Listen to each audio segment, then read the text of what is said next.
Health is wealth ang mantra natin dito sa Pinoy MD. Kaya naman, let me be the one to greet you first, no? A happy and healthy Saturday morning.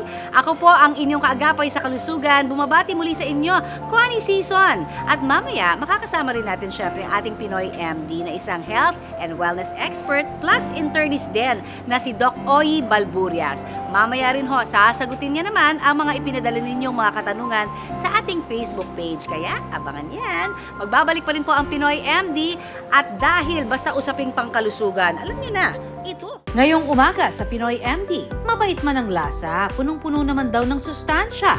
Ano ang benepisyong dala sa kalusugan ng mustasa? Ang mustasa ay napakayaman nito sa fiber, specifically sa vitamin A, napakaganda niyan para sa ating immune system. Ang vitamin C, ganun din sa immune system. At ang vitamin K naman, maganda para sa ating buto at maganda din pampalabnaw ng ating dugo. Namamaga at nagsusugat? Uso nga ba ang pigsa? Paano may iwasan ng mga sakit sa balat ngayong mainit ang panahon? Ang pigsa or boil or furuncle ay isang bacterial skin infection most commonly caused by your Staphylococcus aureus, particularly affecting the hair follicle. So madalas itong nakikita sa face, sa batok, sa underarms, between the thighs, sa buttocks, but any part of your body can be affected. Samantala, narito na muna ang ating internist and health and wellness doctor na si Doc Oyi para sagutin na po ang inyong mga ipinadala sa aming questions sa ating Facebook page. I-greet muna natin sabay-sabay, ha? Good morning, Doc Oyi! Good morning, Connie, at good morning po sa ating mga kapuso na nakatutok ngayong umaga. First question, eto na for you, Doc. Tanong ni Jane Fabila, ano raw ba, Doc, ang mga pagkaing bawal sa mga hinahapo? Nako, Jane, well, depende kung ano yung cause ng hapo, kung sakaling ito ay dahil sa, halimbawa, ikaw may condition tulad ng asthma or hika, no? So of course may mga pagkain na pwedeng mag-trigger nito, no? O magpalala nito tulad ng mga pagkaing mayaman sa histamines, no? Pero kung ang hapo mo ay dahil sa, halimbawa, ikaw ay yun nga, meron kang iron deficiency or ikaw ay anemic, no? I think hindi dapat ang bawal, kung anong dapat ang mga dapat mong kinakain, upang tumaas ang antas ng pula ng iyong dugo, no? Pero ang hapo, Jane, bilang isang sintomas, hindi ito dapat pinababayaan, no? Ito'y dapat iniimbestigahan. Kung kaya't mapapayo ko sa iyo, ikaw ay kumonsulta sa isang doktor, sa isang internist na katulad ko para magawan ka ng workup at malaman kung ang iyong hapo ay konektado nga sa kakulangan mo or deficiencies mo sa nutrition. Namamaga, nagsusugat, at nagnana. Ganyan ang kinahinatnan ng daliri ng isang babae na tinubuan daw ng pigsa. Sobrang sakit po niya na parang may tumutusok po sa loob. Parang tinutusok po siya ng 10 karayo. Samantala, isang lalaki naman ang tinubuan ng mga pantal-pantal sa katawan na ubod ng dami at ubod din ng kati. Init ng panahon nga ba ang sanhi ng mga sakit sa balat na ito? Abangan yan mamaya. Next question for you, Doc. Totoo raw ba na mas healthy kainin ng brown rice o kaya red rice than white rice?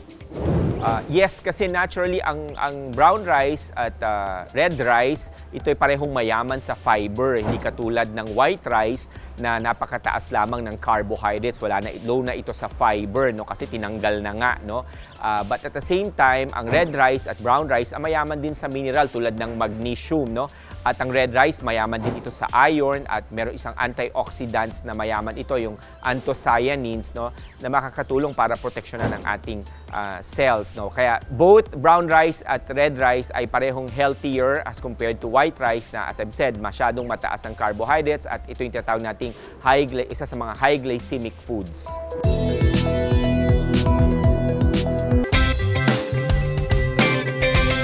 Kumusta sa mga kapuso?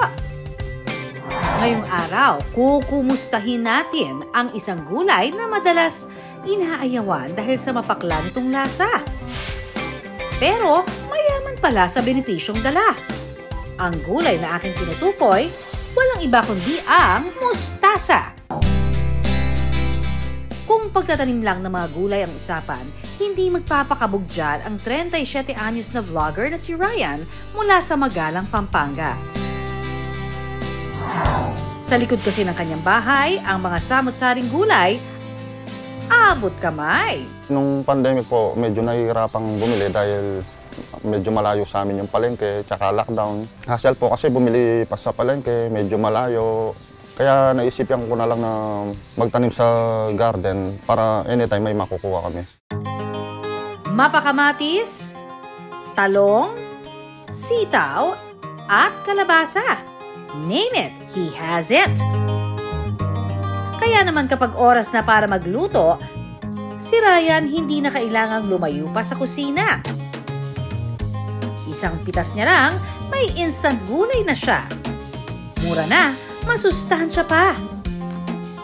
Pero para kay Ryan, kung mayroon man daw pinakamalaking tulong ang pagtatanim ng gulay sa bakuran, ito ay ang benepisyo sa kalusugan. Minsan na rin daw kasi siyang naging sakitin. Last year, nagpa-check up ulit ako. Sinabi ng doktor na rheumatic fever. Ayun po, talagang kinain ko lahat ng gulay na gusto kong kainin. Yung naramdaman ko, para lumakas yung katawan ko ulit. Hindi na ako sakitin, hindi na masyadong sipunin. Ang gulay, ang halamang pagkain, nandito ang matataas na antas ng micronutrients na tinatawag natin tulad ng vitamina at mineral. Meron tayong makukuha sa gulay, ito yung mga tinatawag nating phytochemical or phytonutrients na siyang nagbibigay ng proteksyon sa ating mga cells.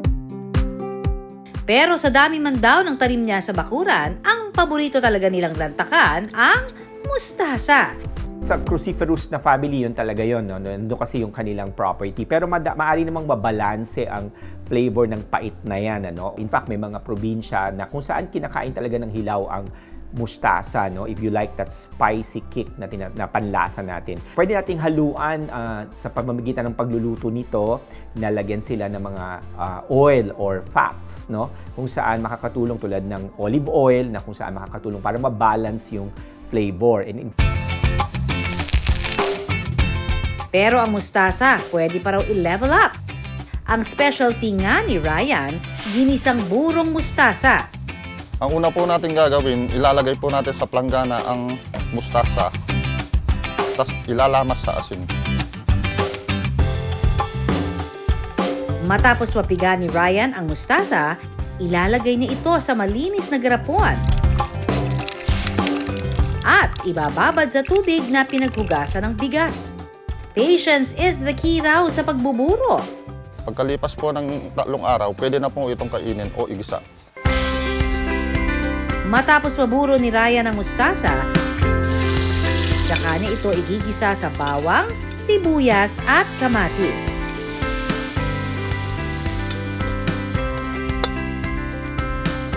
Tsaka lalagyan ng itlog. Ito na po ang ating ginisang buro ng mustasa. Ayon sa eksperto, ang mustasa ay napakayaman nito sa fiber, specifically sa vitamin A, vitamin C, and vitamin K. So vitamin A, napakaganda niyan para sa ating immune system. Ang vitamin C, ganun din sa immune system. At ang vitamin K naman, maganda para sa ating buto at maganda din pampalabnaw ng ating dugo. Pero paalala ng eksperto, approved ang gulay basta't hinay-hinay. Balanced diet pa rin is the key. Importante ang antas at taas ng sustansya nito. Ang tinuturo natin sa inyong plato, lagyan natin ito ng variety of sources ng mga gulay at prutas. At higit sa lahat, gawin nating makulay ang ating plato. Kayo mga kapuso, ano ang paborito niyong gulay? Mustasa o iba pang gulay sa bahay kubo man yan, yaking laging may gulay sa inyong pinggan para tiyak din ang kalusugan. At isa pang tanong, dagdag na natin, hahabol-habol mula naman kay Leila V. Delikado raw ba para sa tulad niyang graveyard shift ang trabaho na madalas na tanghali na ang kanyang tulog? Leila, actually, pag inalter natin yung ating biological sleep, kasi meron tayong tinatawag na biological sleep, ito yung from 11 p.m. to 6 a.m. Ma-alter din natin yung ating body clock, kung saan magkakaroon ito ng mga responses, biological responses ng ating katawan. Maaring maapektuhan, unang-una, Leila, ang pag-produce natin ng mga importanteng bagay kung tayo'y natutulog ng tama or nasa oras na tama, no? Tulad ng hormone production or yung mga cells ng ating immune system, no? So kung ito i-alter natin, kasi meron tayong tinatawag na chronobiology, kung saan ang ating katawan ay may orasan at alam ng ating katawan ito ay konektado sa ating ecological system, no? Alam niya kung gabi at alam niya kung araw. Kung kaya't yung mga natural na mga functions ng ating katawan na dapat mangyari sa araw ay maaari natin ito maapektuhan. Ganon din yung mga bagay na dapat nangyayari sa oras ng ating tulog, tulad nga ng sinabi ko, yung pag-create natin ng hormones, yung paggawa natin ng mga substrates tulad ng mga cells ng ating immune system, no? Ng mga enzymes, ito ay maaapektuhan din. Kung kaya't pagka-alter ng ating body clock, maraming komplikasyon. Ito, unang-una na dyan, pwede kang mag-gain kaagad ng timbang, no? Lalo na kung ikaw ay talagang kumakain late night, no? Kasi nga, bumabagal ang metabolismo natin sa gabi, no? So, sapagkat supposedly, dapat tayo matutulog. So, tandaan natin, Leila, ang ating ecological system ay konektado sa ating biological system. Yan nga yung tinatawag nating circadian clock or circadian system. So kaya kung ako sa iyo, dapat dayain natin, ang mapapayo ko sa iyo, dayain natin ang ating katawan. No? Alam mo, ang ating body clock, pwede natin siyang ma-stimulate sa ating mata. No?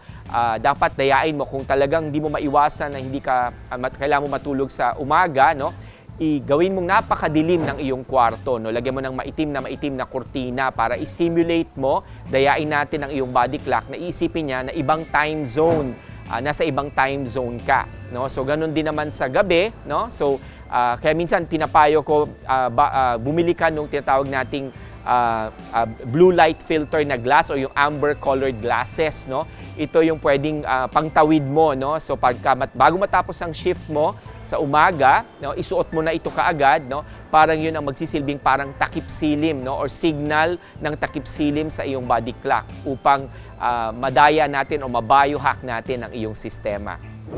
Thank you so very much, Doc Oyi, sa lahat ng mga paggabay at pagsagot sa aming mga katanungan. Siyempre, pinadala yan ang ating mga suki dito sa Pinoy MD. Thank you so very much din po. And of course, next week, meron ulit tayong mga tanungan portion para sa ating doktor. Libreng consultation yan. Ika nga, ha? Hindi na halos maigalaw ng 31 anyos na si Evelyn, taga Kalumpit, Bulacan, ang kanyang kaliwang kamay dahil sa iniinda nitong sakit sa kanyang daliri. Ang daliri raw kasi niya namaga, nagsugat at nagkanana pa. Kwento ni Evelyn, nagsimula lang daw ito sa simpleng pangangati. Nag-umpisa po ito nung umuwi po kami ng bahay namin dahil bali 6 months pong hindi nalilinis yung bahay namin. Marami pong alikabok. Kinabukasan po, naramdaman ko na po na nangangati na po yung daliri ko. Tapos medyo namumula na po siya. Makaraan ng ilang araw, napansin ni Evelyn na may mga tumutubong maliit na butlig sa gitnang daliri nito na kalaunan unti-unting kumirot at nagkaroon pa ng nana. Mayroon na pong tumubo na maliit na butlig. Doon na po siya nagumpisang nag-iipunan ng nana. Tapos hindi ko na po maintindihan yung nararamdaman ko dahil sobrang sakit na po. Nang magpatingin siya sa doktor, nalaman na ang kanyang iniinda isang pigsa. Ang sabi po sa akin, ito daw po ay isang pigsa dahil sa sobrang init daw po ng panahon, niresitahan lang po ako ng gamot na pampahinog raw po. Ang pigsa or boil or furuncle ay isang bacterial skin infection most commonly caused by your Staphylococcus aureus, particularly affecting the hair follicle. So madalas itong nakikita sa face, sa batok, sa underarms, between the thighs, sa buttocks, but any part of your body can be affected. Halos 1 linggo na ang lumipas, ang daliri pa rin ni Evelyn patuloy na kumikirot at namamaga. Kaya naman si Evelyn, labis ang pag-aalala. Yung pakiramdam ko po ngayon ay masakit pa rin po, kumikirot pa rin po sa loob. Dahil dito, minabuti naming ipasuri ulit ang daliri ni Evelyn sa isang dermatologist. Ano kaya ang dahilan ng patuloy na pamamaga at pagnana ng daliri ni Evelyn? Epekto pa rin kaya ito ng pigsa? o maseryoso ng kondisyon? Ang buong kasagutan, abangan mamaya. Viral naman ngayon ang video ng 26 na taong gulang na TikTok content creator na si Peter. Ang iniinda naman niya ang mga sumulpot na pantal sa kanyang balat na nagdulot naman ng matinding pangangati. Hinala niya ang pantal dahil sa init ng panahon. Nang ipatingin niya ito sa doktor, napag-alamang mayroon siyang hives o urticaria. Ang hives or urticaria ay isang uri ng skin rash, no, na most commonly it's an allergic reaction. Pwede to food, pwede to your environment, no, pwede to physical pressure, pwede extremes of temperature, yung sobrang init, sobrang lamig. Yan ang most common causes ng hives or urticaria. Niresetahan naman siya ng gamot para mawala ang pangangati at pantal sa kanyang katawan. You have to hydrate, no, and have your topical steroid also on standby, and you may also take actually antihistamines. Kung magpa-persist ito, dumadami, tsaka lumalaki, and if you're also experiencing difficulty of breathing, so syempre this is already an emergency, no? Maaring nagpo-progress na yung ating allergy, and you should see your doctor right away. Balikan naman natin ngayon ang kondisyon ni Evelyn. Ayon sa doktor, ang sanhi ng patuloy na pamamaga at pagnana ng daliri ni Evelyn, maaaring nag-start talaga siya as pigsa. But in this case, mukhang naging cellulitis na, no? Naapektuhan na yung deeper skin layers and surrounding skin soft tissue. Talagang lumapad na yung pamumula. Ito ay namaga. Ito ay masakit. Maaaring nagkaroon siya ng break sa skin during the time na siya ay naglinis ng bahay. Definitely maraming alikabok, bacteria. So siguro, hindi man niya napansin, nagkaroon ng entry point yung bacteria. And meron pa rin some hair, no, in your fingers. So, pwede pa ring entry point ng bacteria yun. Posible rin daw na nakakaapekto ang mainit na panahon sa paglala ng pigsa ni Evelyn. Common itong nakikita sa tag-init because heat and humidity, it favors the growth of your bacteria. Ito yung gustong-gusto, no? Sa ngayon, pinayuhan si Evelyn na ipagpatuloy pa rin ang gamutan na unang inireseta sa kanya. Dagdag ang mga gamot na bigay ng Pinoy MD sa kanya. Paalala ni Doc Mabel, alagaan ang balat ngayong mainit ang panahon. Of course, number one, you have to boost your immune system. Syempre, providing good nutrition, good hygiene, frequent washing, no, with your antibacterial soap. Kapag po napawisan, pwede po tayong, of course, maligo na agad because the sweat can trap bacteria into the skin. Wearing of loose clothing, especially kapag during the summer months. Mga kapuso, ang skincare hindi lang pampaganda. Ang mas mahalaga, proteksyon laban sa mga sakit sa balat. Be sensitive kung nakakaramdam ng hindi nakaaya-aya. Magpatingin agad sa mga espesyalista. Samantala, magpapaalam na po muna tayo pansamantala, no? At magpapasalamat na rin ako sa inyo pong paggising ng maaga at pagtutok sa amin dito sa Pinoy MD. Sana po, na-inspire namin kayo maging healthy and fit, of course. Hanggang sa susunod na Sabado, ako po ang inyong kaagapay sa kalusugan, Connie Season, nagpapaalala na iisa lamang ho ang ating katawan, kaya dapat lamang natin itong pangalagaan. At ako naman po si Doc Oyi, ang inyong internist at health and wellness doctor. Tandaan, unahin ang kalusugan at lagi pong tumutok dito sa programa kung saan kayo at ang inyong kalusugan ang laging number 1. Dito pa rin sa nag-iisang tahanan ng mga doktor ng bayan, ito po ang Pinoy MD. Itong pangalapin ay tandaan.